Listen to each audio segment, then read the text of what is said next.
Mackenzie Dern versus Virna Jandiroba for the UFC Strawweight title. Who will be the queen? Let's discuss. What's up, guys, and welcome to the channel. As always, I'm joined by my good friend, Din Thomas, who only an hour ago posted an awesome video of Dean and I sparring back in, what year was it, 1990? 1998. 1998. I absolutely beat this man's ass. Go watch it on his Instagram. It's pretty good. It's actually on my story. You can find it there too. Anyway, Yeah. I appreciate your time, Dee. Thank you for being here. No, it's always good talking to you. This is my favorite part about pay-per-views. Oh, Yeah, it is. My favorite part about pay-per-views is breaking the fights down with you because it really gives me some insight as to what's going on. So I yes. appreciate that. I agree.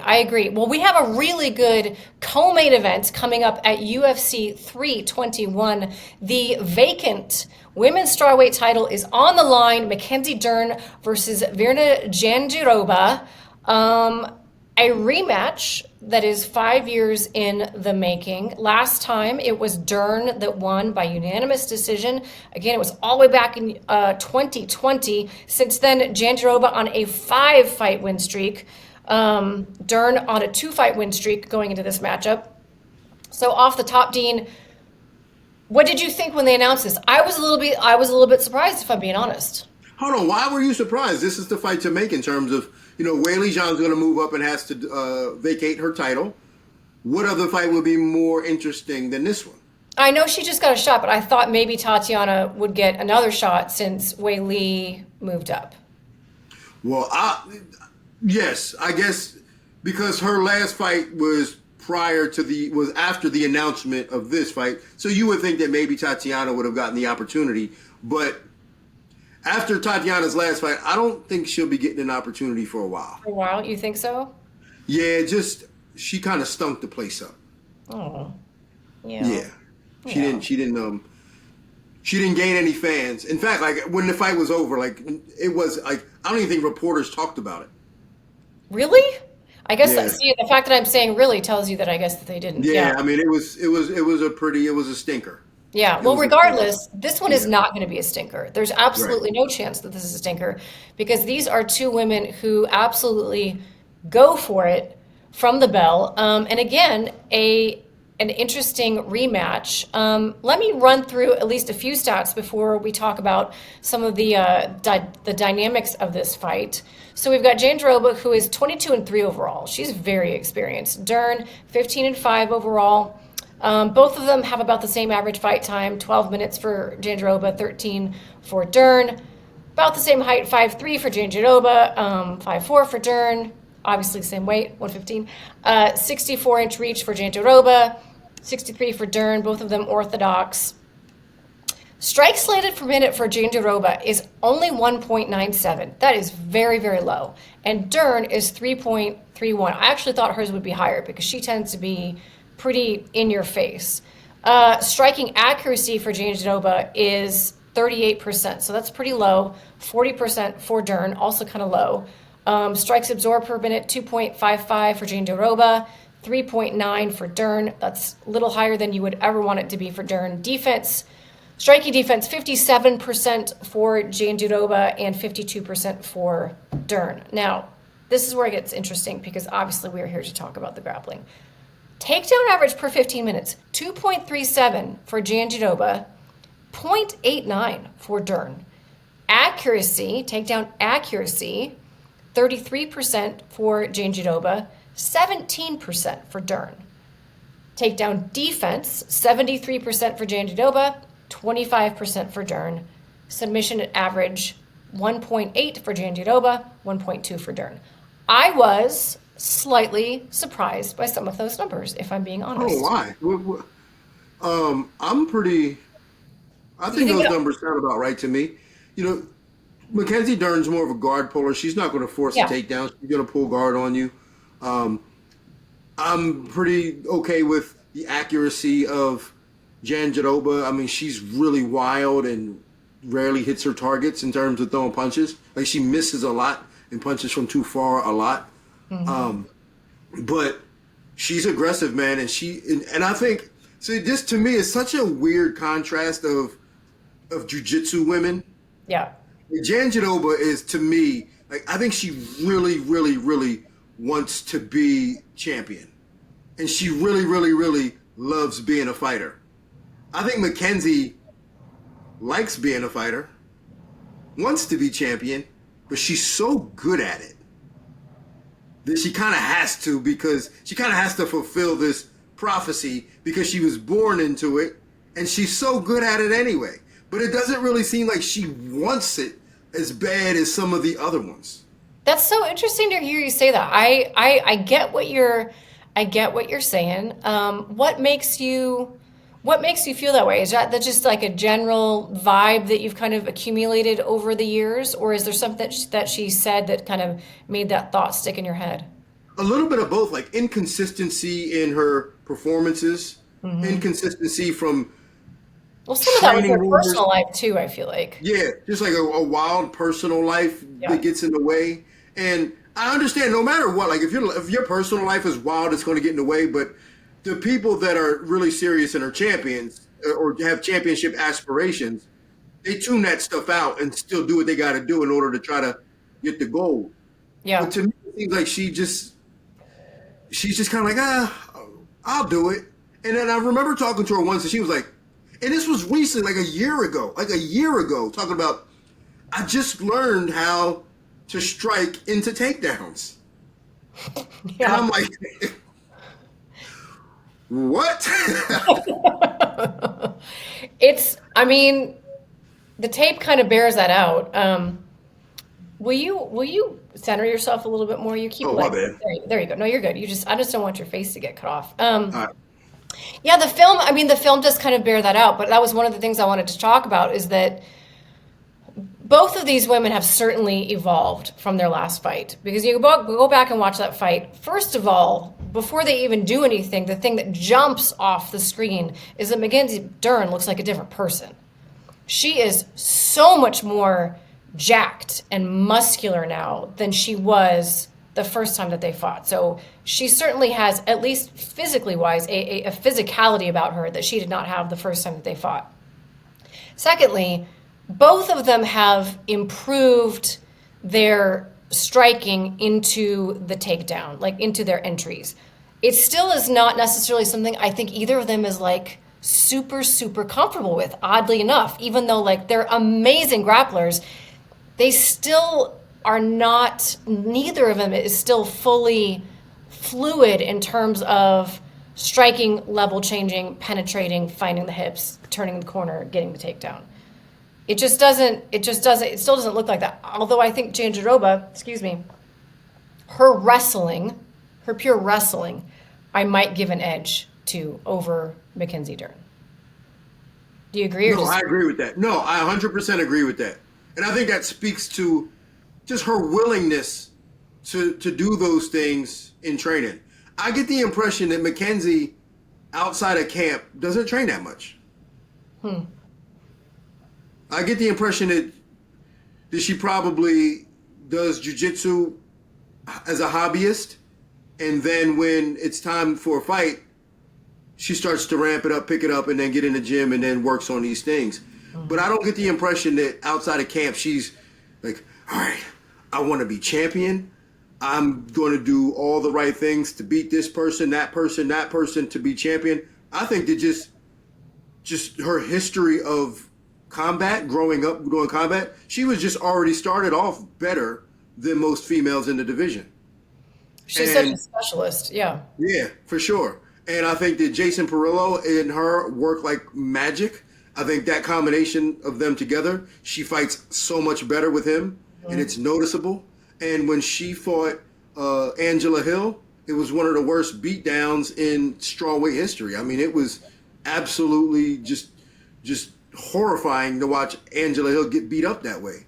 And when I'm watching this, I'm thinking, Mackenzie Dern might be the best female strawweight in the world when she wants to be. Yeah, and it was a 5-round fight, which was Yes. extra impressive. Yeah, coming to and this, never but got tired. never got tired. That was one thing I definitely wanted to bring up is like we have seen her go 5 rounds, and we have seen her go a hard 5 rounds and never Never, she didn't seem tired at all. What's interesting though is like what happened after that fight though, Dean, is that she lost twice to Andrade and to Lemos. And then she bounced back and had that win over Lupita Godinez and then the armbar submission over Amanda Ribas. I was trying to go through the records because I like watching common opponents when I can. But this is such a, I mean, I'll just say it. This is such a women's MMA matchup because like the math is not mathin'. Like the math ain't mathin' at all. You've got Mackenzie Dern losing to Lemos, and you've got Jandiroba submitting Lemos. You've got Dern winning against Ribas, and you've got Jandiroba losing to Ribas. Both of them by decision. Like there's no, the MMA math is not. Yeah, where's the consistency here? None. There's none. There's none. But I will say there's consistency in the streak of Jandiroba, and she has looked consistently good, especially against Lemos. She absolutely dominated Yan Xiaonan her last time out on the ground. Did get the finish, but got pretty close a few times with her submission attempts. They barely grappled at all the first time they fought. Like, barely at all. It happened at the very end of round 3. Mackenzie, I can't remember if Virna dove in or if Mackenzie dove in, but it was either way, it was a little bit messy. And Mackenzie ended up breaking her nose, and then she jumped guard against the fence, and Virna just kind of held her there, and then they went to the ground, and Virna kind of was on top, but like nothing really was accomplished. So we really actually don't know. They never opened up their grappling games. What do you think is going to happen if they do? That's what we're all excited to see in this fight, right? We didn't get to see it the first time. I think Mackenzie has better pure jiu-jitsu, which in women's MMA normally translates to the better fighter. It normally does. But then there's other factors in terms of where especially being in a 5-round fight. I think that in a 5-round fight, Mackenzie's jiu-jitsu is probably better overall.